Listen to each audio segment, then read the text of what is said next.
Brent, good to see you. Today we get to talk through this massive data breach. Hackers steal nearly 3 billion social security numbers. So I want to show you this headline because this puts it in perspective.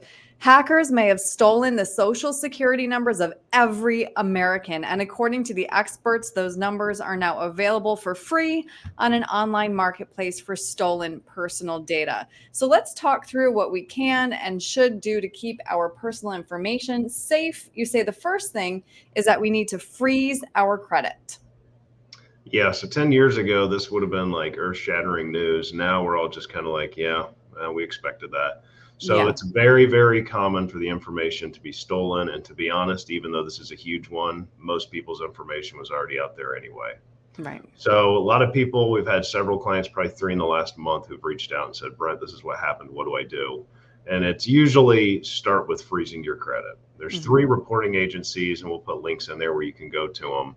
But you can freeze your credit. So if somebody did hack your information, try to use it to open a card, they would be denied. Right. So definitely a big benefit. There's a couple hoops to jump through. And then if you end up needing to open a credit card, apply for a mortgage, you'll have to unfreeze it and then refreeze it.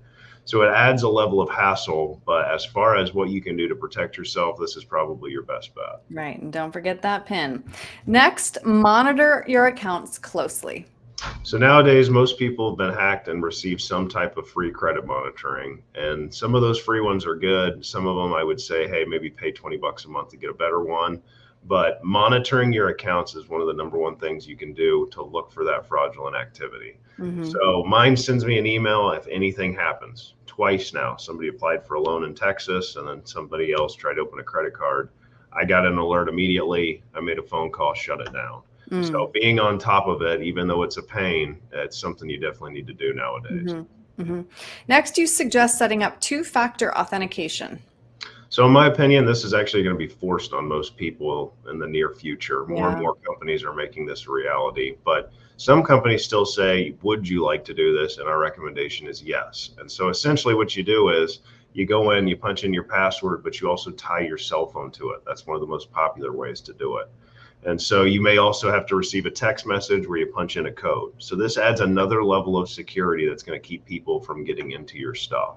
So like I said, it's probably on its way anyway, so get ready. But if you have the option and you're not using it, we'd highly recommend it.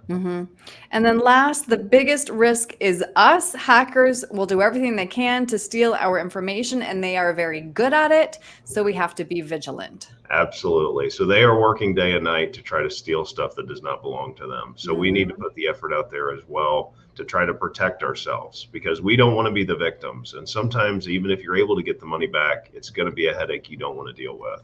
So nobody make your password 1, 2, 3 or 6 zeros.